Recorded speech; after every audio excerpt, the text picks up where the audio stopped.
إن الحمد لله نحمده ونستعينه ونستغفره ونعوذ بالله من شرور أنفسنا ومن سيئات أعمالنا من يهده الله فلا مضل له ومن يضلله فلا هادي له وأشهد أن لا إله إلا الله وأشهد أن محمدًا عبده ورسوله الذي أرسله بالحق بشيرًا ونذيرًا وداعيًا إلى الله بإذنه وسراجًا منيرًا أما بعد فإن خير الحديث كتاب الله وخير الهدي هدي محمد صلى الله عليه وسلم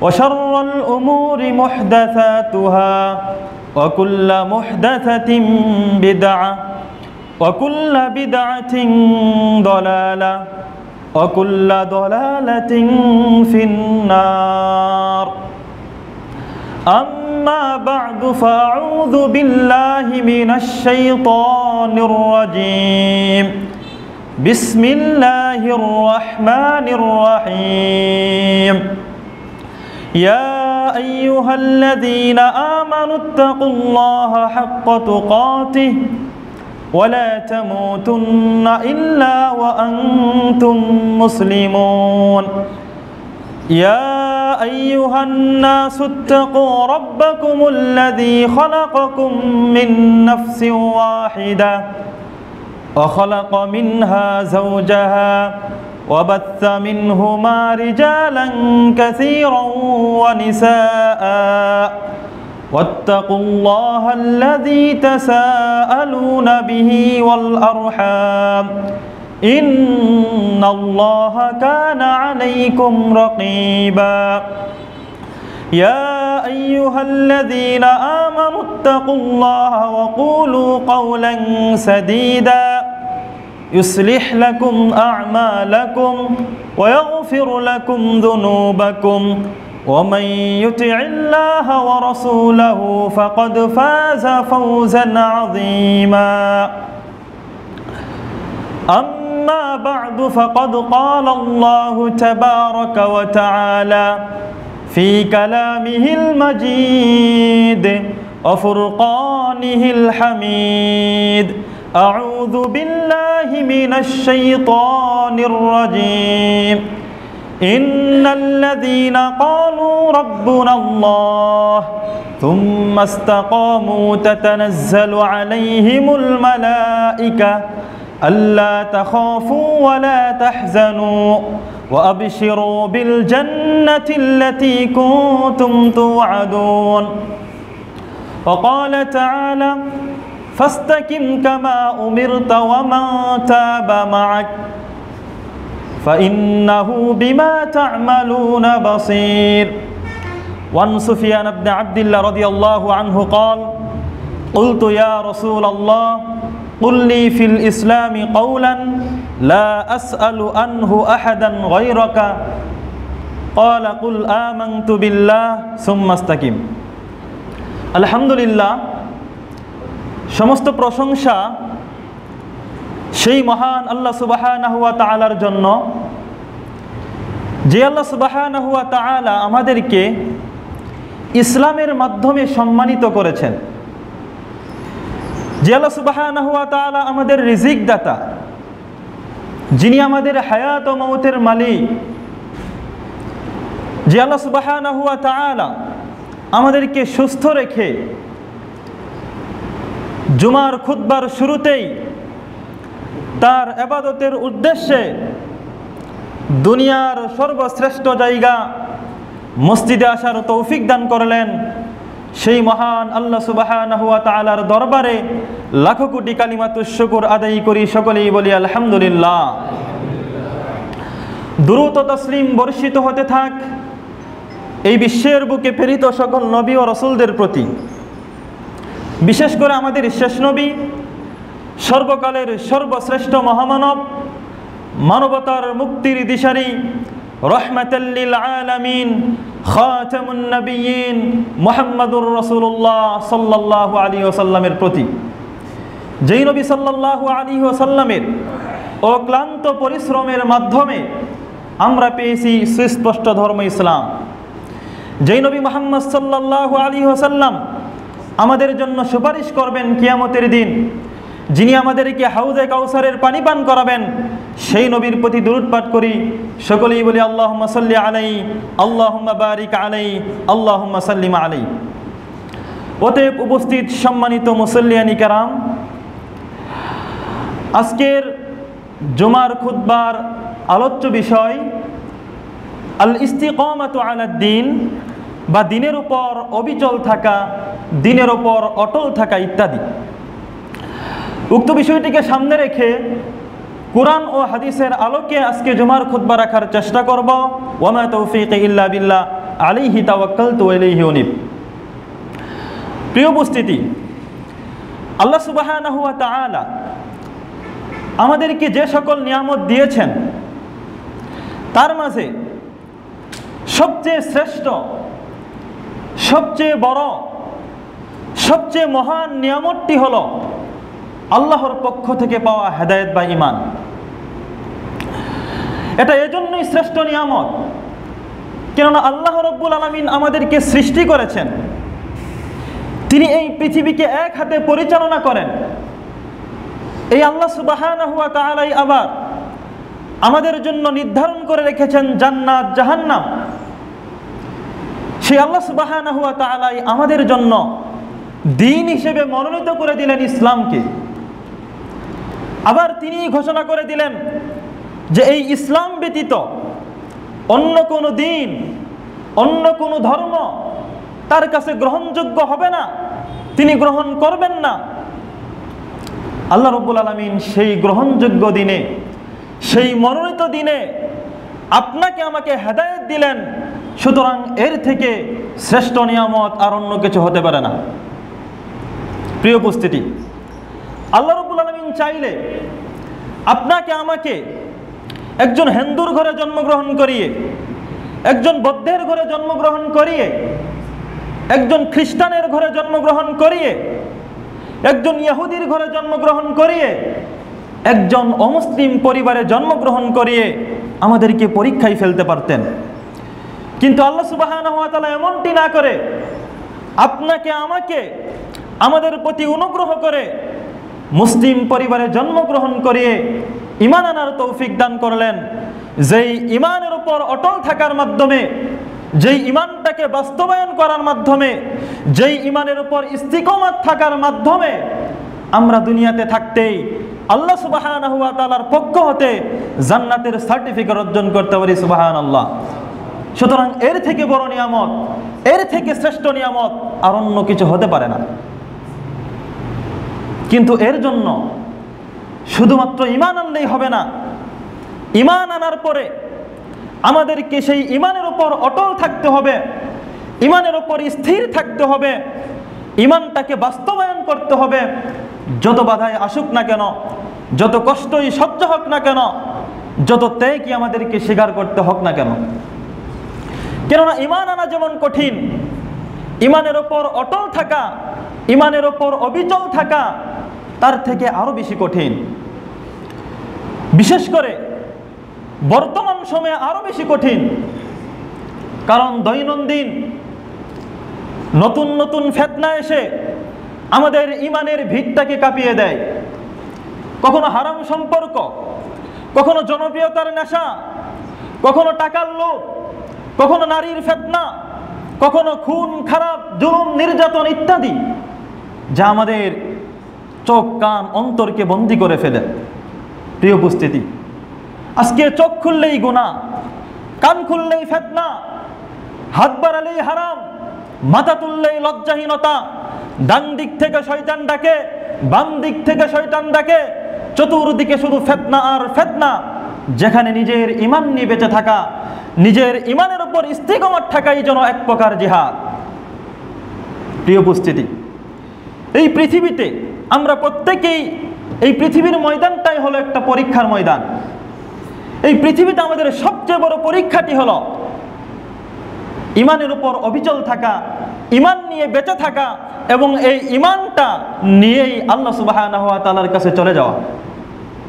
এজন্য ইমান আনা যেমন কঠিন, ইমানের উপর অটল থাকা তার থেকে আরো বেশি কঠিন। বর্তমান সময়ে আরো কঠিন, ভবিষ্যতে আরো কঠিন হবে। কেননা আল্লাহ নবী সাল্লাল্লাহু আলাইহি ওয়াসাল্লাম বলেছেন, ইয়াতি আলান নাসি জামানুন, মানুষের নিকট এমন সময় আসবে যখন অনেক ফিতনা দেখা দিবে, যখন একজন ব্যক্তির ইমান নিয়ে বেঁচে থাকা একটি আগুনের আঙ্গার তার হাতের উপর রাখার চাইতেও কঠিন হবে। কিন্তু এত কিছুর মাঝেও, এত ফিতনার মাঝেও একজন মুসলিম যদি ইমান আনার পরে তার ইমানের উপর অটল থাকতে পারে, ইমানের উপর স্থির থাকতে পারে, ইমানটাকে বাস্তবায়ন করতে পারে, তাহলে তার জন্য আল্লাহ সুবহানাহু ওয়া তাআলার পক্ষ থেকে রয়েছে মহা পুরস্কার।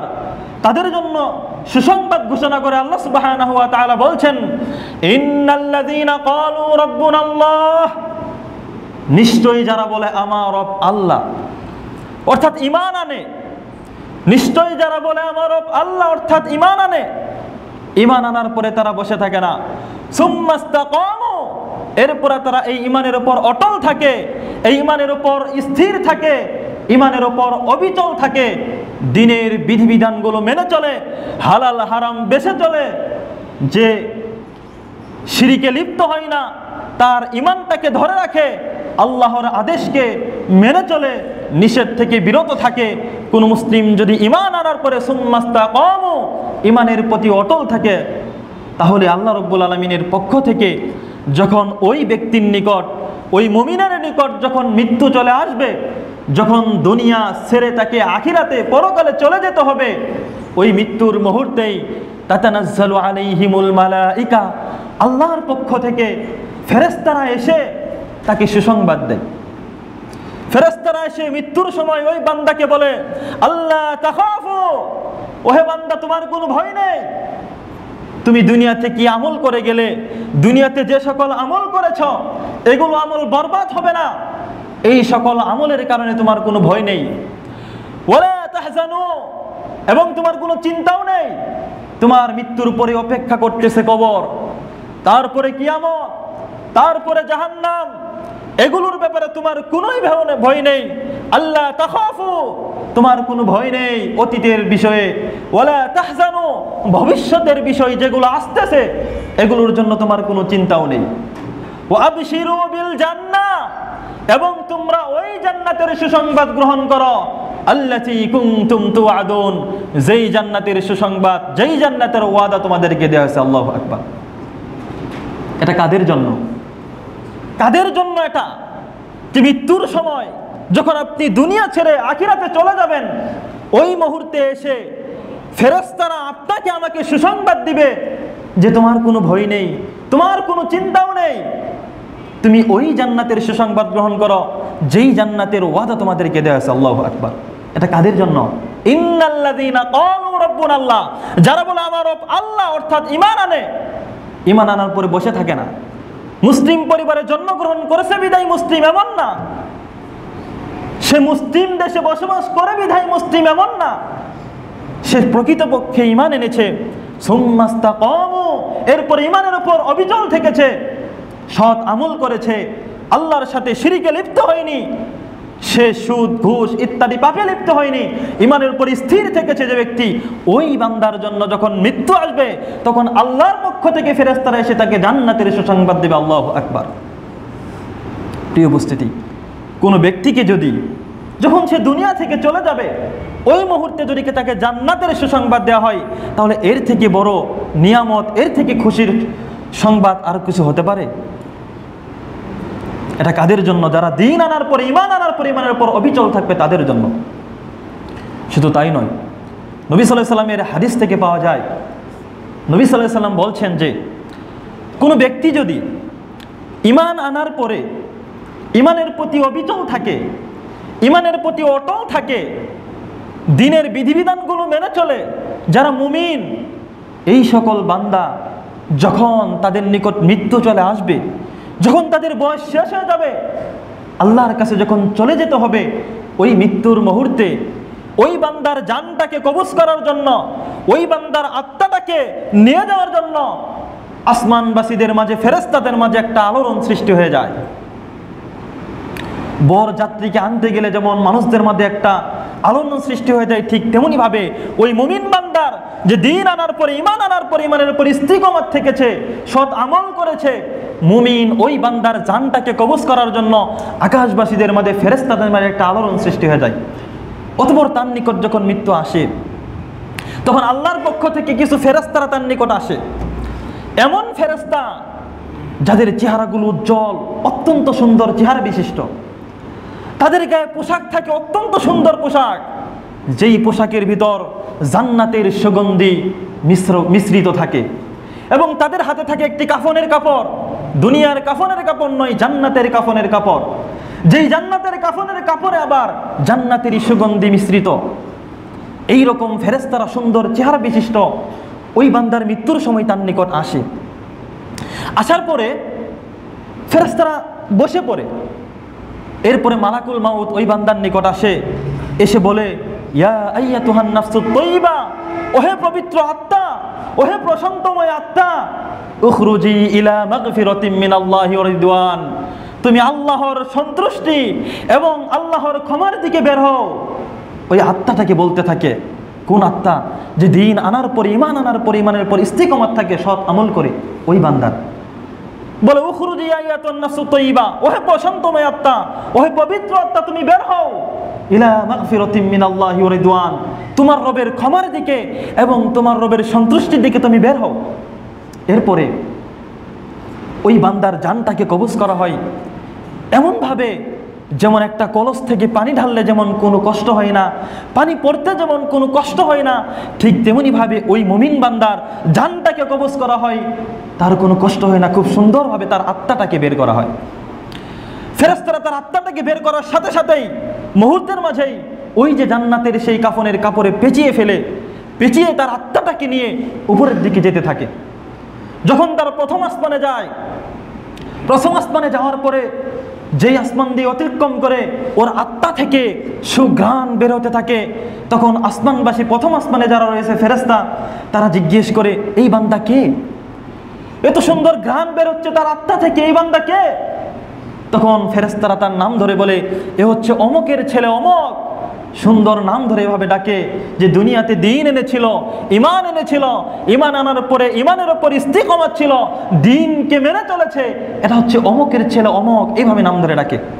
পরে ফেরেশতারা তার জন্য ক্ষমা প্রার্থনা করে এবং তাকে স্বাগত জানায়, জানিয়ে তাকে বিদায় জানায়। এরপরে ফেরেশতারা তাকে দ্বিতীয় আসমানে নিয়ে যায়। দ্বিতীয় আসমানে নিয়ে যাওয়ার পরও সুঘ্রাণ বেরোতে থাকে তার আত্মা থেকে। ফেরেশতারা জিজ্ঞাসা করে, এই বান্দাকে?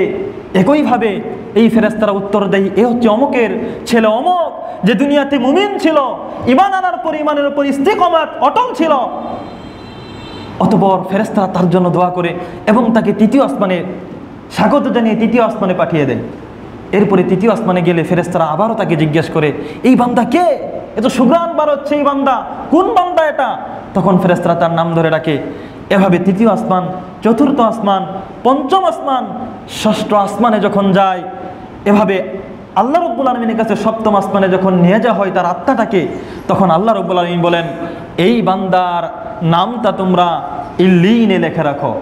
ইল্লিয়িন হলো যেখানে জান্নাতীদের নামকে লিপিবদ্ধ করা হয়, যেখানে সৎ লোকদের, মুমিন বান্দাদের নামকে লিখে রাখা হয়। অতঃপর আল্লাহ রাব্বুল আলামিনের আদেশে ফেরেশতারা ওই বান্দার নামটা ইল্লিয়িনে লিখে রাখে। আল্লাহু আকবার। প্রিয় উপস্থিতি, এটা তাদের জন্য যারা ঈমান আনার পরে ঈমানের উপর ইস্তিকামত থাকে, দ্বীনকে মেনে চলে, তাদের জন্য। এরপরে মৃত্যুর পরে আমাদের প্রথম ধাপ হচ্ছে কবর। মৃত্যুর পরেই আমাদের প্রথম ধাপ কবর। মৃত্যু আমাদের জন্য শেষ নয়, মৃত্যুর পরে আমাদের জন্য অপেক্ষা করতেছে আরেকটি জীবন। ওই জীবনের আর কোনো শেষ নেই, অনন্তকাল আমাদেরকে থাকতে হবে। তো মৃত্যুর পরে প্রথম ধাপ হলো আমাদের কবর। কোনো বান্দা যদি দ্বীনের প্রতি ইস্তিকামত থাকে, দ্বীনকে মেনে চলে, তাহলে ওই বান্দা কবরেও তার জন্য অত্যন্ত সহজ হয়ে যাবে। মানুষটা তাকে দাফন কাফন করার শেষে যখন চলে আসে কবর থেকে, সঙ্গে সঙ্গে তার কবরে ফেরেশতারা উপস্থিত হয়ে তাদেরকে 3টি প্রশ্ন করে। প্রথম নম্বর প্রশ্ন হচ্ছে, মান রব্বুকা, তোমার রবকে? যদি বান্দা দ্বীনের উপর ইস্তিকামত থেকে থাকে, দুনিয়াতে দ্বীনকে মেনে চলে, তাহলে ফেরেশতারা প্রশ্ন করার সাথে সাথেই সে খুব সহজভাবে উত্তর দিয়ে দেয়, রব্বি আল্লাহ, আমার রব আল্লাহ। কারণ দুনিয়াতে সে বলেছিল ইন্নাল্লাযীনা ক্বালু রাব্বুনা আল্লাহ, যারা বলে আমার রব আল্লাহ, ঈমান আনে, সে দুনিয়াতে ঈমান এনেছিল, আল্লাহকে রব হিসেবে স্বীকৃতি দিয়েছিল। এজন্য সে কবরে খুব সহজভাবে উত্তর দিয়ে দেবে, রব্বি আল্লাহ, আমার রব আল্লাহ। এরপরে ফেরেশতারা তাকে দ্বিতীয়বারের মতো প্রশ্ন করবে, ওমা দীনুকা, তোমার দিন কি? সে যে দিন মেনে চলেছে, দুনিয়াতে যে দ্বীনের উপর ইস্তিকামত অটল ছিল, এজন্য সেই বান্দা খুব সহজভাবে উত্তর দিয়ে দেবে, দীনি আল ইসলাম, আমার দিন হচ্ছে ইসলাম। তৃতীয়বারের মতো ফেরেশতারা প্রশ্ন করবে, ওমান হাযার রাজুল আল্লাযী বুইসা ফীকুম, এই ব্যক্তি কে যাকে তোমাদের মাঝে পাঠানো হয়েছিল? মুহাম্মদ সাল্লাল্লাহু আলাইহি ওয়াসাল্লাম সম্পর্কে প্রশ্ন করবেন। তখন সেই বান্দা খুব সহজে উত্তর দিয়ে দেবে, ওয়া মুহাম্মাদুর রাসূলুল্লাহ, তিনি হচ্ছেন মুহাম্মদ, আল্লাহ রাব্বুল আলামিনের রাসূল। এই 3টি প্রশ্ন করার পরে এই বান্দা খুব সহজেই 3টির উত্তর দিয়ে দিবে, কারণ দুনিয়াতে সে দ্বীন আনার পরে, ঈমান আনার পরে, ঈমানের উপর ইস্তিকামত ছিল। এরপরে ফেরেশতারা তাকে চতুর্থবারের মতো প্রশ্ন করবে, ওমা ইউদরিকা হাদা, হে বান্দা, তুমি এগুলো কিভাবে জানলে? তোমার দ্বীন ইসলাম, তোমার রব আল্লাহ, তোমার নবী মুহাম্মদ সাল্লাল্লাহু আলাইহি ওয়াসাল্লাম, তুমি কিভাবে এটা জানলে? তখন সেই বান্দা বলবে, ক্বরা'তু কিতাবাল্লাহ, আমি দুনিয়াতে আল্লাহর কিতাব পড়েছি, কোরআন পড়েছি, ফাআমানতু বিহি, কোরআন পড়ে আমি কোরআনের প্রতি ঈমান এনেছি, কোরআন অনুযায়ী নিজের জীবনকে পরিচালনা করেছি, ওয়াসাদদাকতু, এবং আমি কোরআনকে সত্যায়ন করেছি, কোরআনের যাবতীয় বিধিবিধানকে আমি মেনে চলেছি। এই বান্দা বলে দিবে। সঙ্গে সঙ্গে ফায়ুনাদি মুনাদি মিনাস সামা, আকাশ থেকে একটি আওয়াজ আসবে, একটি সংবাদ আসবে আল্লাহর পক্ষ থেকে, আন সাদাকা আবদি, আমার বান্দা সত্য কথা বলেছে। আল্লাহু আকবার। আল্লাহর পক্ষ থেকে একটি আওয়াজ আসবে, আন সাদাকা আবদি, আমার বান্দা সত্য কথা বলেছে। কাজেই ফাফরিশুহু মিনাল জান্নাহ, আজকে তোমরা এই বান্দার কবরে জান্নাতের বিছানা বিছিয়ে দাও। সুবহানাল্লাহ। ওয়ালবিসুহু মিনাল জান্নাহ, এই বান্দাকে তোমরা জান্নাতের পোশাক পরিধান করে দাও। আল্লাহু আকবার। ওয়াফতাহু লাহু বাবান ইলাল জান্নাতি, এবং এই বান্দার জন্য জান্নাতের একটি দরজা খুলে তার কবরের সাথে তোমরা একত্রিত করে দাও, তার কবরের সাথে সংযুক্ত করে দাও, জান্নাতের একটি দরজা খুলে। অতঃপর ফেরেশতারা তার কবরে জান্নাতের বিছানা বিছিয়ে দিবে, ওই বান্দাকে জান্নাতের পোশাক পরিধান করানো হবে, এবং তার কবরে জান্নাতের একটি দরজা খুলে তার কবরের সাথে একত্রিত করে দেওয়া হবে। ফায়াতিহি মিন রাউহিহা, অতঃপর সেই বান্দা কবরে শুয়ে শুয়ে জান্নাতের বাতাস, জান্নাতের হাওয়া পেতে থাকবে। অতিবিহা, জান্নাতের সুঘ্রাণ, জান্নাতের সুগন্ধি সে পেতে থাকবে, কবরে শুয়ে শুয়ে জান্নাতের নিয়ামত ভোগ করতে থাকবে। প্রিয় উপস্থিতি, এরপরে তার কবরকে প্রশস্ত করা হবে, তার দৃষ্টি যতটুকু পর্যন্ত যায়, তার চোখ যতদূর যায়, এই পর্যন্ত তার কবরকে প্রসারিত করা হবে। অতঃপর ওই বান্দা কবরে শুয়ে শুয়ে জান্নাতের নিয়ামত ভোগ করতে থাকবে। আল্লাহু আকবার। এটা কার জন্য? যারা বলে রব্বুনাল্লাহ, আমার রব আল্লাহ, অর্থাৎ ঈমান আনে, ঈমান আনার পরে বসে থাকে না, সুম্মাস্তাকামু, এরপরে ঈমানের উপর অবিচল থাকে, ঈমানের উপর অটল থাকে, যত বাধাই আসুক না কেন, যত কষ্টই সহ্য হোক না কেন, এই বান্দারের জন্য এই পুরস্কার। ফেরেশতারা তাদের নিকট এসে বলবে, ওয়াবশিরু বিল জান্নাতিল্লাতী কুনতুম তুআদুন, ওই জান্নাতের সুসংবাদ গ্রহণ করো যেই জান্নাতের ওয়াদা তোমাদেরকে দেওয়া হয়েছে। ফেরেশতারা আরো বলবে তাদের মৃত্যুর সময়, নাহনু আউলিয়াউকুম ফিল হায়াতিদ দুনিয়া, আরে দুনিয়ার জীবনে তো আমরাই তোমাদের অভিভাবক ছিলাম, ওয়ালাকুম ফিল আখিরা, আখিরাতেও আমরাই তোমাদের অভিভাবক হব, ওয়ালাকুম ফিহা মা তাশতাহি আনফুসুকুম, আর জান্নাতে তোমাদের জন্য তাই রয়েছে যাই তোমরা কামনা করবে, যা চাবে জান্নাতে তোমাদের জন্য তাই রয়েছে। নুজুলাম মিন গফুরুর রহিম, এগুলো হচ্ছে তোমার সম্মানিত, তোমার ক্ষমাশীল দয়ালু রবের পক্ষ থেকে মেহমানদারিতা স্বরূপ। আল্লাহু আকবার। এটা কাদের জন্য? যারা দিন আনার পরে দিনের ওপর ইস্তিকামত থাকবে, অটল থাকবে। প্রিয় উপস্থিতি, কোন বান্দা যদি দিন আনার পরে, যারা কাফের বেদিন, ইসলামকে মানে না, ঈমান আনে না, অথবা ঈমান আনার পরেও যারা শিরিক করে, যারা আল্লাহ রাব্বুল আলামিনের বিধিবিধানকে মেনে চলে না, এই বান্দার যখন মৃত্যু আসবে এর নিকটে কিন্তু আল্লাহর পক্ষ থেকে ফেরেশতা আসবে। এই পাপিষ্ঠ বান্দাদের নিকট আল্লাহর পক্ষ থেকে ফেরেশতারা আসবে, কিন্তু এদের নিকট ফেরেশতা আসবে এমন ফেরেশতা যাদের চেহারাগুলো থাকবে কুৎসিত, কালো, অত্যন্ত ভয়ঙ্কর চেহারা বিশিষ্ট ফেরেশতা এদের নিকট আসবে, যাদের শরীর থেকে দুর্গন্ধ বের হতে থাকবে, তাদের শরীরে থাকবে নোংরা পোশাক এবং তাদের হাতে থাকবে একটি জাহান্নামের কাফনের কাপড়, তা থেকে দুর্গন্ধ বের হতে থাকবে। অতঃপর এই বান্দা যে দ্বীনকে আনেনি, ঈমান আনেনি, অথবা ঈমানের উপর ইস্তিকামত থাকেনি, পাপিষ্ঠ, এই বান্দাদের নিকট আসবে, এসে এদেরকে বলবে উখরুজি ইয়া আইয়াতুহান নাফসুল খাবিসা, ওহে অপবিত্র আত্মা বের হও, ইলা সাখাতিম মিনাল্লাহি ওয়া গাদাব, আল্লাহর ক্রোধ, আল্লাহর অসন্তুষ্টি, আল্লাহর শাস্তির দিকে তুমি বের হও। যে ব্যক্তি দ্বীনের উপর ইস্তিকামত ছিল তাকে জান্নাতের সুসংবাদ দেওয়া হলো, আর যে দ্বীনের উপর ইস্তিকামত থাকেনি, ঈমান আনেনি, পাপিষ্ঠ বান্দা, একে জান্নাতের সংবাদ দেওয়া, জাহান্নামের সংবাদ দেওয়া হচ্ছে। এমন ভয়ঙ্কর ফেরেশতারা এসে অতঃপর তার আত্মাটা বের হতে চাইবে না, তার জানটা, আত্মাটা পালায়ন করতে থাকবে ওই ভয়ঙ্কর রূপের ফেরেশতাদেরকে দেখে। তখন ফেরেশতারা জোর করে ধরে টেনে তার আত্মাটাকে বের করবে। এই কারণে কখনো তার জিহ্বা বের হয়ে যাবে, কখনো সে পায়খানা করে দিবে। এটা কাদের জন্য? যারা দ্বীনকে আনবে না, ঈমান আনবে না, ঈমানের উপর ইস্তিকামত থাকবে না, দ্বীনের বিধিবিধানকে মেনে চলে না, এদের জন্য। শুধু এখানেই শেষ নয়, মৃত্যুর উপরেই প্রথম ধাপ হচ্ছে কবর। এই বান্দা যখন কবরে যখন তাকে রেখে আসা হবে, তখন এর নিকটে ফেরেশতারা আসবে, এসে তাকেও প্রশ্ন করা হবে, মান রব্বুকা, তোমার রবকে, ওমা দীনুকা, তোমার দ্বীন কি? এই বান্দাকেও প্রশ্ন করা হবে, ওমান হাযার রাজুলু, এবং এই ব্যক্তিকে যাকে তোমাদের মাঝে প্রেরণ করা হয়েছিল মুহাম্মদ সাল্লাল্লাহু আলাইহি ওয়াসাল্লামকে জিজ্ঞাসা করা হবে। তখন এই উত্তর দিবে, হা হা লা আদরি, আমি কিচ্ছু জানি না, আফসোস, আমি কিছুই জানি না। কারণ দুনিয়াতে সে ঈমান আনেনি, ঈমানের উপর ইস্তিকামত থাকেনি, সে দ্বীনের বিধিবিধানকে পালন করেনি, দ্বীন মেনে চলেনি। এই কারণে সে কবরে বলতে থাকবে, হা হা লা আদরি, আমি কিছুই জানি না।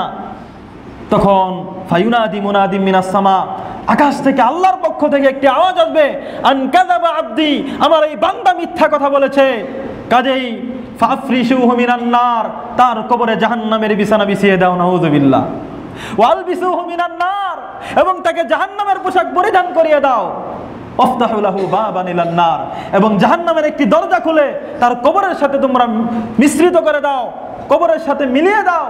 অতঃপর ফেরেশতারা ওই ব্যক্তিকে, ওই পাপিষ্ঠ ব্যক্তিকে তার কবরে জাহান্নামের বিছানা বিছিয়ে দিবে এবং তাকে জাহান্নামীদের পোশাক পরিধান করাবে এবং জাহান্নামের একটি দরজা খুলে তার কবরের সাথে একত্রিত করে দেওয়া হবে। অতঃপর জাহান্নামের সেই উত্তপ বাতাস, জাহান্নামের সেই শাস্তি তার কবরে আসতে থাকবে, সে কবরে শুয়ে সেই জাহান্নামের শাস্তি ভোগ করতে থাকবে। প্রিয় উপস্থিতি, আর যদি কোনো বান্দা ঈমান আনে, ঈমানের উপর ইস্তিকামত থাকে, তাহলে তাদের জন্য আল্লাহ সুবহানাহু ওয়া তাআলার পক্ষ থেকে রয়েছে মহা পুরস্কার। আল্লাহ বলেছেন, ওয়াবশিরু বিল জান্নাহ, তোমরা জান্নাতের সুসংবাদ গ্রহণ করো, যেই জান্নাতের ওয়াদা তোমাদেরকে দেওয়া হয়েছে। কিন্তু দুঃখজনক হলো সত্য যে আজকে অধিকাংশ মুসলমান জানেই না ঈমান কি। ঈমানের উপর ইস্তিকামত থাকবে তো দূরের কথা, ঈমানের উপর অবিচল থাকবে তো দূরের কথা, অধিকাংশ মুসলমান জানেই না যে ঈমানটা কি। শুধু পিতামাতা মুসলিম বিধায় সে মুসলিম, শুধু মুসলিম পরিবারে জন্মগ্রহণ করেছে বিধায় মুসলিম, তার দাদা মুসলিম বিধায় সে মুসলিম, সে মুসলমান দেশে বসবাস করে বিধায় সে মুসলিম। কিন্তু ঈমানটা কি অধিকাংশ মুসলমান আজকে জানেই না। ঈমান হলো আল ইকরারু বিল লিসান, মুখে স্বীকৃতি দেওয়া, মুখ দ্বারা স্বীকৃতি দেওয়া আল্লাহকে রব হিসেবে, আল্লাহকে মাবুদ হিসেবে। ওয়াত তাসদীকু বিল জানান, 2 নম্বর হচ্ছে অন্তর দ্বারা বিশ্বাস করা। মুখে যা স্বীকৃতি দিলেন আল্লাহকে রব হিসেবে, মাবুদ হিসেবে, এটাকে অন্তর দ্বারা বিশ্বাস করা। 3 নম্বর হচ্ছে ওয়াল আমালু বিল জাওয়ারিহ, অঙ্গ প্রত্যঙ্গের মাধ্যমে আমল করা। এই 3টার সমন্বয়ে একজন বান্দার ঈমানটা পরিপূর্ণ পায়, ঈমানটা পরিপূর্ণ হয়। সুতরাং কোনো ব্যক্তি যদি শুধু বলে আমি ঈমান এনেছি, আমি মুসলিম, আমি মুমিন, অথচ ওই বান্দা যদি যে শিরকে লিপ্ত হয়, সে যদি মাজারে গিয়ে সাজদা করে, সে যদি পীরের নিকট গিয়ে সাহায্য চায়, ওই বান্দা যদি সালাত না আদায় করে, ওই বান্দা যদি ইসলামের বিধিবিধানকে না মেনে চলে, ওই বান্দা যদি সুদ, ঘুষ, জেনা, ব্যভিচার, পাপের কাজে লিপ্ত থাকে, সে যদি আল্লাহর বিধিবিধানকে না মানে, তবে ওই বান্দার দাবি মিথ্যে, ওই প্রকৃত মুমিন নয়। ওই বান্দার অন্তর হচ্ছে সেই অন্তর যে অন্তরে বাসা বেঁধেছে শয়তানের দেখানো কামনা বাসনা। ওই অন্তর সেই অন্তর নয় যে অন্তরটা দিনের উপর ইস্তিকামত রয়েছে, দিনকে মানে চলে। ওই বান্দা সেই বান্দা নয় যার জন্য আল্লাহ ঘোষণা করে বলছেন ওয়া আবশিরু বিল জান্নাহ, তোমরা ওই জান্নাতের সুসংবাদ গ্রহণ করে, এই ব্যক্তির জন্য নয়। এটা তাদের জন্য যারা ঈমান আনে, ঈমান আনার পর ঈমানের উপর ইস্তিকামত থাকে। তাহলে মুখে স্বীকৃতি, অন্তরে বিশ্বাস এবং আমল, এই তিনটার বিনিময়ে, এই তিনটার মাধ্যমে একজন বান্দার ঈমানটা পরিপূর্ণ পায়। এখন আমরা যদি ঈমান আনি, নিজেকে মুসলিম দাবি করি, সালাতি যদি না আদায় করি, মাজারে গিয়ে যদি সাজদা করি, যদি শিরকে লিপ্ত হই, তাহলে আমরা কি প্রকৃত মুসলিম? আল্লাহ নবী সাল্লাল্লাহু আলাইহি ওয়াসাল্লাম বলছেন মান তারাকা সালাতাম মুতাআম্মিদান ফাকাদ কাফারা, যে সালাতকে ছেড়ে দিল ইচ্ছাকৃতভাবে সে কুফরি করলো। আব্দুল্লাহ ইবনে শাকিক রাদিয়াল্লাহু আনহু বলছেন কানা আসহাবুন নবী সাল্লাল্লাহু আলাইহি ওয়াসাল্লাম লা ইয়ারাউনা শাইআম মিনাল আ'মালি তারকুহু কুফরুন গায়রা সালাত, যে আল্লাহ নবী সাল্লাল্লাহু আলাইহি ওয়াসাল্লামের সাহাবীরা সালাত ব্যতীত অন্য কোন আমল ছেড়ে দেয়কে তারা কুফরি মনে করত না। ওমর রাদিয়াল্লাহু তাআলা বলছেন নাআম ওয়ালা হাজ্জা লাহু ফিল ইসলামি মান তারাকা সালাতা, যে সালাত ছেড়ে দেয়, সালাত পড়ে না, ইসলামের ভিতর তার কোনো অংশ নেই, কোনো জায়গা নেই। প্রিয় উপস্থিতি, আব্দুল্লাহ বিন মাসউদ বলছেন লা ঈমান লিমান না সালাত লাহু, তার ঈমানই নেই যে সালাত পড়ে না, যে সালাত আদায় করে না।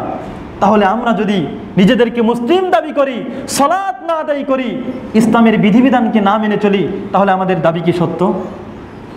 আমাদের দাবি কি সঠিক? আমাদের দাবি সঠিক না।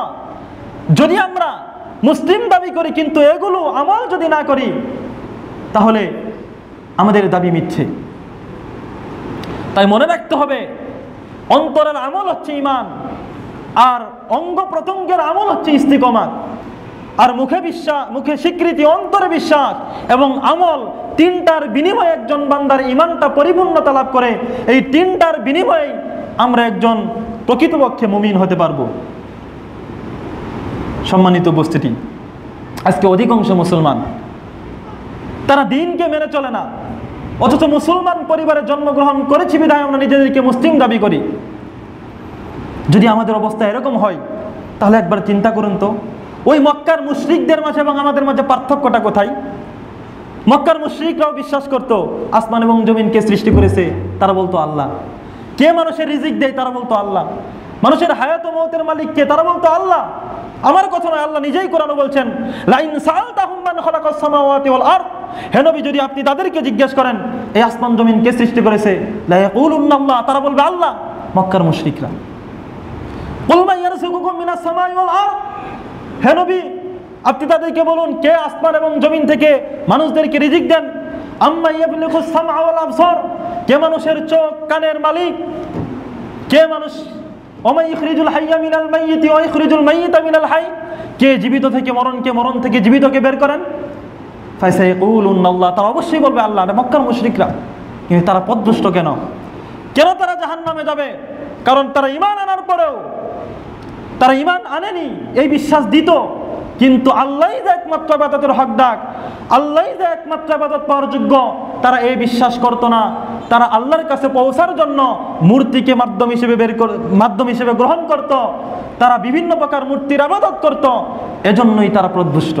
সুতরাং এই যুগে এসেও আমরা মুসলমানরা যদি মাজারে গিয়ে সাজদা করি, পীরের নিকট গিয়ে সাহায্য চাই, শিরকে লিপ্ত হই, সালাত আদায় না করি, ইসলামের বিধিবিধানকে না মেনে চলি, তাহলে তাদের মাঝে আমাদের মাঝে পার্থক্যটা কোথায়? সুতরাং নামধারী মুসলমান হলে হবে না। যদি জান্নাতে যেতে হয়, তাহলে আমাদেরকে কি করতে হবে? ইন্নাল্লাযীনা ক্বালু রাব্বুনা আল্লাহ, আল্লাহ বলছেন যারা বলে আমার রব আল্লাহ, অর্থাৎ আল্লাহর প্রতি ঈমান আনে, ঈমান আনার পরে সুম্মাস্তাকামু, ঈমানের উপর অবিচল থাকে, অটল থাকে। আপনি কিভাবে ঈমানের উপর অবিচল থাকবেন? দ্বীনের বিধিবিধানকে পালন করার মাধ্যমে। যদি দ্বীনের বিধিবিধানই পালন না করি, তাহলে আমাদের দাবি মিথ্যে, তাহলে আমাদের জন্য এই ফজিলত নয়। এজন্য আল্লাহ রাব্বুল আলামিন আমাদেরকে ঘোষণা করে বলছেন, সতর্ক করে বলছেন, ইয়া আইয়ুহাল্লাযীনা আমানু, ও ঈমানদারগণ, আত্তাকুল্লাহ হাক্কা তুকাতি, তোমরা প্রকৃতপক্ষেই আল্লাহকে ভয় করো, ওয়ালা তামুতুন্না ইল্লা ওয়া আনতুম মুসলিমুন, আর তোমরা মুসলিম না হয়ে মৃত্যুবরণ করিও না। ও ঈমানদারগণ, তোমরা প্রকৃতভাবে আল্লাহকে ভয় করো এবং মুসলিম না হয়ে মৃত্যুবরণ করিও না। অর্থাৎ যতদিন পৃথিবীতে বেঁচে থাকবে, যতদিন দুনিয়াটা বাঁচবে, ইসলামের বিধিবিধানকে পালন করো, ইসলামের ওপরই অটল থাকো, এরপরে ঈমান নিয়ে মৃত্যুবরণ করো, আল্লাহ সুবহানাহু ওয়া তাআলা বলে দিলেন। নবী মুহাম্মদ সাল্লাল্লাহু আলাইহি ওয়াসাল্লামকে আল্লাহ রাব্বুল আলামিন বলছেন, ওয়া'বুদ রাব্বাকা হাত্তা ইয়াতিয়াকাল ইয়াকিন, হে নবী, আপনার মৃত্যু আসার আগ পর্যন্ত আপনি ইবাদত করতে থাকুন। প্রিয় উপস্থিতি, যদি মুসলমান হই, নিজেকে মুসলিম দাবি করলাম, সালাত আদায় করি না, মুসলিম দাবি করলাম, মাজারে গিয়ে সিজদা করি, শিরকে লিপ্ত হই, সুদ, ঘুষ, জেনা, ব্যভিচার, সব রকম পাপের সাথে যদি লিপ্ত থাকি, তবে আমরা প্রকৃতপক্ষে মুসলমান নয়। তা আল্লাহ রাব্বুল আলামিন বলছেন, ইয়া আইয়ুহাল্লাযীনা আমানু, ও ঈমানদারগণ, উদখুলু ফিস সিলমি কাফা, তোমরা পরিপূর্ণভাবে ইসলামের ভিতর প্রবেশ করো। নিজেকে মুসলিম দাবি করবা, আবার যে শিরকে লিপ্ত হবা, নিজেকে মুসলিম দাবি করবা, সালাত আদায় করবা না, নিজেকে মুসলিম দাবি করবা, সুদ, ঘুষ, জেনা, ব্যভিচারের সাথে তুমি লিপ্ত থাকবা, তোমার দাবি মিথ্যে। অতএব উদখুলু ফিস সিলমি কাফা, তোমরা পরিপূর্ণভাবে ইসলামের ভিতর প্রবেশ করো, ওয়ালা তামুতুন্না, পরিপূর্ণভাবে ইসলামের ভিতর প্রবেশ করো, ওয়ালা তাত্তাবিউ খুতুওয়াতিশ শাইতান, আর শয়তানের পথ তোমরা অনুসরণ করিও না। প্রিয় উপস্থিতি, তাহলে যদি দ্বীন আনি, পরিপূর্ণভাবে যদি ঈমানকে না মানি, আমার মন চেলো নামাজও পড়ি আবার সুদও খাই, নামাজ পড়ি আবার সারি, বিভিন্ন প্রকার শিরকে লিপ্ত হই, এইরকম মুসলমানের আল্লাহর কাছে দাম নেই। এই ঈমান যদি আমাদের এরকম হয়, তাহলে এই ঈমান দ্বারা কিন্তু আমরা ওই সকল ফজিলত পাবো না, আল্লাহর পক্ষ থেকে জান্নাত পাওয়া আমাদের জন্য কঠিন হয়ে যাবে। ওই যে প্রকৃতপক্ষেই ঈমান আনার পর ঈমানের পর ইস্তিকামত থাকলে আল্লাহ সুবহানাহু ওয়া তাআলা আমাদেরকে জান্নাত দিবেন। আজকে দেখুন, পুরো পৃথিবীর মুসলমানদের অবস্থা একই, তারা ঈমান আনার পর ঈমানের পর ইস্তিকামত থাকে না। মুসলমান দেশগুলো, আজকে আমাদের দেশে বলা হয় 90% মুসলিম, কিন্তু দেখুন ঈমান এবং আমলগত হবে কতজন মানুষ মুসলিম, ঈমান এবং আমলগত হবে কতজন মুসলিম, দেখা যাবে শতকরা 10% মুসলিমও পাওয়া যাবে না, অধিকাংশই নামে মুসলিম। এই নামে মুসলিম হওয়ার কারণে আজকে মুসলমানদের অবস্থা পৃথিবীতে, আজকে পৃথিবীর সব জায়গায় মুসলমানরা নির্যাতিত, অপমানিত, লাঞ্ছিত, অথচ মুসলমানদের সংখ্যা কিন্তু পৃথিবীতে অনেক। মুসলমানদের অবস্থা আরো খারাপ হবে যদি মুসলমানরা ঈমান এবং আমলগত হয়ে মুসলিম না হতে পারে। কারণ আল্লাহ নবী সাল্লাল্লাহু আলাইহি ওয়াসাল্লাম বলেছেন, ইউশিকুল উমামু আন তাদা আলাইকুম, অচিরেই পৃথিবীতে যত জাতি রয়েছে মুসলিমরা ব্যতীত, অমুসলিম যত জাতি রয়েছে সবগুলোই তোমাদের বিরুদ্ধে ঐক্যবদ্ধ হবে। কামা তাদা আল আকালাতু ইলা কাসআতিহা, যেমন ভাবে একজন খাদক তার খাবার প্লেটের চতুর্দিকে একত্রিত হয়, এভাবে বিশ্বের যত অমুসলিমরা রয়েছে, যত জাতি রয়েছে সবগুলোই তোমাদের বিরুদ্ধে ঐক্যবদ্ধ হবে। তখন সাহাবীরা বললেন, ইয়া রাসূলুল্লাহ, ওয়া মিন কিল্লাতি নাহনু ইয়াউমিদিন, হে আল্লাহর নবী, সেদিন কি আমরা মুসলমানরা সংখ্যায় কম হব? মুসলমানদের সংখ্যায় কি কমে যাবে? এজন্যই কি কাফের মুশরিকরা মুসলমানদের বিরুদ্ধে ঐক্যবদ্ধ হবে? তখন নবী সাল্লাল্লাহু আলাইহি ওয়াসাল্লাম বলছেন, লা বাল আনতুম ইয়াউমাইদিন কাসীর, আরে না, সেদিন মুসলমানদের সংখ্যা অনেক হবে, পৃথিবীতে অনেক মুসলমান থাকবে, ওয়ালাকিন্নাকুম গুসাউন, কিন্তু মুসলমানরা হবে এমন মুসলমান, কাগুসা ইসাইলি, সমুদ্রের ফেনার নেয়। সমুদ্রের ফেনার যেমন কোনো ভারত্ব নেই, ঢেউ এসে তাদেরকে সরিয়ে নিয়ে যায়, মুসলমানদের অবস্থা হবে এরকম, নামে মুসলিম থাকবে, অনেক মুসলিম থাকবে, কিন্তু ঈমান এবং আমলগত হবে মুসলমান থাকবে না, শুধু নামধারী মুসলমান থাকবে। আর যখনই মুসলমানরা ঈমান এবং আমলগত হবে মুসলিম থাকবে না, নামধারী মুসলমান থাকবে, তখনই আল্লাহ রাব্বুল আলামিনের পক্ষ থেকে আল্লাহ রাব্বুল আলামিন আল মাহাবাতা মিনকুম ওয়ালা ইয়ানজিআন্নাল্লাহু ফি কুলুবি আদুবিকুমুল মাহাবাতা মিনকুম, তখন আল্লাহ রাব্বুল আলামিন তোমাদের শত্রুর অন্তরগুলো থেকে, যারা কাফের মুশরিক তাদের অন্তর থেকে মুসলমানদের প্রতি ভয়টাকে উঠিয়ে নেবেন। কাফের মুশরিকরা আর মুসলমানদেরকে দেখে ভয় পাবে না, এই ভয়টাকে আল্লাহ উঠিয়ে নেবেন, আর আল্লাহর পক্ষ থেকে শাস্তি। আজকে দেখুন মুসলমানকে দেখে কেউ ভয় পায় না, অথচ ওমর রাদিয়াল্লাহু তাআলা আনহু, ইসলামের ইতিহাস দেখুন, তিনি যেই রাস্তা দিয়ে যেতেন 40 দিন পর্যন্ত শয়তানও যেত না। তাহলে তিনি কেমন মুসলমান ছিলেন? আজকে পৃথিবীর সব জায়গায় মুসলমানরা নির্যাতিত, অথচ মুসলমানদের সংখ্যা কিন্তু পৃথিবীতে অনেক। বদর যুদ্ধে মাত্র 313 জন সাহাবী নিয়ে যদি 1000 কাফেরের বিরুদ্ধে যদি বিজয় লাভ করতে পারে মুসলমানরা, তাহলে আজকে পৃথিবীতে এত মুসলমান থাকা সত্ত্বেও কেন মুসলমানরা মার খাচ্ছে? কারণ মুসলমানরা আজকে ঈমান এবং আমলগতভাবে মুসলিম নেই। প্রিয় উপস্থিতি, তাহলে আল্লাহর পক্ষ থেকে জান্নাত পেতে হলে আমাদেরকে ঈমান আনতে হবে। ঈমান আনার উপরে বসে থাকলে হবে না, নামে ঈমান আনলে হবে না, ঈমান এবং আমলের মাধ্যমে ঈমানটাকে পরিপূর্ণ করতে হবে। প্রিয় উপস্থিতি, আল্লাহ নবী সাল্লাল্লাহু আলাইহি ওয়াসাল্লাম উপর নাজিল করা হলো ফাস্তাকিম কামা উমিরতা, হে মুহাম্মদ, আপনাকে যেভাবে আদেশ করা হয়েছে ওইভাবেই আপনি দিনের প্রতি অবিচল থাকুন, দিনের উপর অবিচল থাকুন, অটল থাকুন। এই আয়াতটি যখন নাজিল করা হলো, তখন মুহাম্মদ সাল্লাল্লাহু আলাইহি ওয়াসাল্লামের সাহাবী বলছেন, ইবনে আব্বাস রাদিয়াল্লাহু তাআলা বলছেন, মা উনজিলা আলা রাসূলিল্লাহি সাল্লাল্লাহু আলাইহি ওয়াসাল্লাম, রাসূল সাল্লাল্লাহু আলাইহি ওয়াসাল্লামের উপর নাজিল করা হয়নি ফি জামিইল কুরআনি, সমস্ত কোরআনে আয়াতুন, এমন কোন আয়াত কানাত আশাদ্দু ওয়ালা আশাক্কু মিন হাযিহিল আয়া, এই আয়াতের তুলনায় ভারী, এই আয়াতের তুলনায় কঠিন আয়াত সমস্ত কোরআনে আর কোন আয়াত নাজিল করা হয়নি। ফাস্তাকিম, যেভাবে তোমাকে আদেশ দেওয়া হয়েছে ওইভাবেই দিনের প্রতি অবিচল থাকো। ওয়ালা তাসগাউ, সীমালঙ্ঘন করিও না, এদিক সেদিক করিও না, যেভাবে আল্লাহ আদেশ করেছেন এইভাবেই দিনের প্রতি অবিচল থাকো। এই আয়াতটি যখন নাজিল করলেন, হাসান রাদিয়াল্লাহু আনহু বলছেন যে নবী মুহাম্মদ সাল্লাল্লাহু আলাইহি ওয়াসাল্লামের উপর যখন এই আয়াত নাজিল করা হলো, শাম্মার রাসূলুল্লাহ সাল্লাল্লাহু আলাইহি ওয়াসাল্লাম বিল ইবাদা, তখন রাসূল সাল্লাল্লাহু আলাইহি ওয়াসাল্লাম ইবাদতের জন্য তার কোমরটাকে বেঁধে নিলেন, আরো বেশি ইবাদতে মনোযোগী হতে লাগলেন। আয়াতটা সহজ মনে হলো, আয়াতটা ছিল অত্যন্ত কঠিন। কারণ আল্লাহ বলছেন যেভাবে আদেশ করা হয়েছে ওইভাবেই দিনের প্রতি অবিচল থাকো, এদিক সেদিক করিও না, একটু মানবে একটু ছাড়বে, এরকম যেন না হয়। মুহাম্মদ সাল্লাল্লাহু আলাইহি ওয়াসাল্লাম চিন্তায় পড়ে গেলেন এই আয়াত নাজিল হওয়ার পরে। এবং কি মুহাম্মদ সাল্লাল্লাহু আলাইহি ওয়াসাল্লামের চুলগুলো পাকতে লাগলো, চিন্তার কারণে চুল সাদা হতে লাগলো। তখন সাহাবীরা জিজ্ঞেস করলো, হে আল্লাহর নবী, আপনার তো চুল পেকে যাচ্ছে। তখন নবী মুহাম্মদ সাল্লাল্লাহু আলাইহি ওয়াসাল্লাম বললেন, শাইবাতনি হুদ ওয়া আখওয়াতুহা, সূরা হুদের এই যে ফাস্তাকিম কামা উমিরতা, এই আয়াতটা আমাকে বৃদ্ধ করে দিয়েছে। আয়াতটা সহজ নয়, যেভাবে আদেশ করেছেন আল্লাহ ওইভাবেই দিনের প্রতি অবিচল থাকতে হবে। মুহাম্মদ সাল্লাল্লাহু আলাইহি ওয়াসাল্লামের এই চিন্তায় চুল পেকে যেতে লাগলো। এজন্যই নবী মুহাম্মদ সাল্লাল্লাহু আলাইহি ওয়াসাল্লাম যখন ইসলামের প্রচার শুরু করলেন, তখন কিন্তু কাফের মুশরিকরা মুহাম্মদ সাল্লাল্লাহু আলাইহি ওয়াসাল্লামকে প্রথমে আঘাত করেনি, প্রথমেই কিন্তু তাকে রক্তাক্ত করেনি, প্রথমেই কিন্তু তাকে জুলুম নির্যাতন করেনি, বরং প্রথমে তারা তাকে পাগল বলে, জাদুকর বলে তারা আখ্যায়িত করতে লাগলো। কিন্তু মুহাম্মদ সাল্লাল্লাহু আলাইহি ওয়াসাল্লামকে পাগল বলে, জাদুকর বলে, গণক বলেও তার দিন থেকে সরিয়ে নিতে পারলো না কাফের মুশরিকরা। এরপরে তারা তার চাচা আবু তালেবের নিকটে এসে বলল, তুমি তোমার ভাতিজাকে থামাও, সে যেন দিন থেকে সরে আসে, আর যদি এমনটি না করে তাহলে আমরা তার বিরুদ্ধে ব্যবস্থা নিব। এ কথা বলার পর নবী মুহাম্মদ সাল্লাল্লাহু আলাইহি ওয়াসাল্লাম তার দিন থেকে বিন্দু পরিমাণ সরলেন না।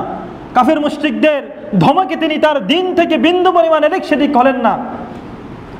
এরপরে কাফের মুশরিকরা নবী সাল্লাল্লাহু আলাইহি ওয়াসাল্লামের নিকট প্রস্তাব নিয়ে আসলো, ইয়া মুহাম্মদ, হে মুহাম্মদ, ইন কুনতা তুরিদুল মাল, তুমি কি সম্পদ চাও? তুমি কত সম্পদ চাও আমাদেরকে বলো। জাআলনা লাকা মিন আমওয়ালিনা, আমরা আমাদের সমস্ত সম্পদ তোমাদেরকে দিয়ে দেব, তোমাকে দিয়ে দেব, ফাতাকুনা আগনানান, তুমি ধনী হয়ে যাবে। তুমি কি সম্পদ চাও? আমরা আমাদের সমস্ত সম্পদ তোমাকে দিয়ে দেব, তুমি ধনী হয়ে যাবে, তবুও তুমি দিন থেকে ফিরে আসো। মুহাম্মদ সাল্লাল্লাহু আলাইহি ওয়াসাল্লাম কি সরে আসছিলেন? তার দিন থেকে বিন্দু পরিমাণ চললেন না।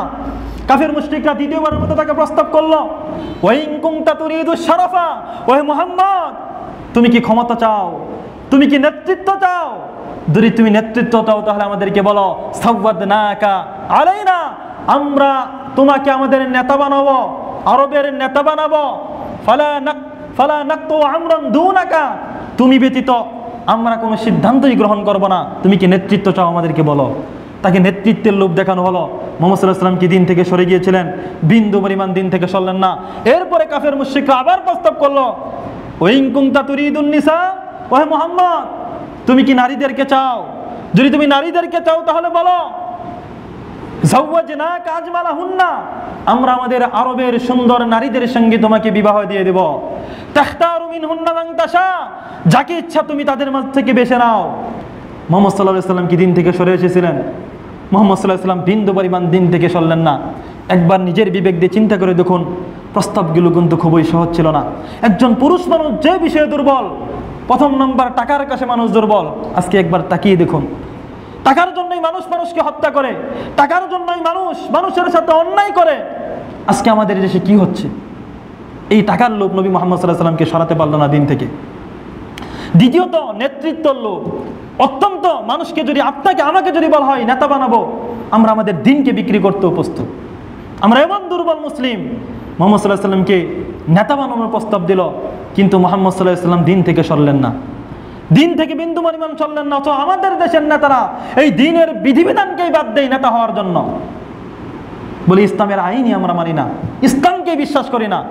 ও কি মুমিন থাকতে পারে? অথচ মুহাম্মদ সাল্লাল্লাহু আলাইহি ওয়াসাল্লামকে আমরা সেই নবীর উম্মত, নবীকে সরানো গেল না। এরপরে নারীর নেশা। আজকে আমাদের সমাজে দেখুন, নারীর জন্য একে অপরকে হত্যা করে। এই লোক মুহাম্মদ সাল্লাল্লাহু আলাইহি ওয়াসাল্লামকে দেখানো হয়েছিল।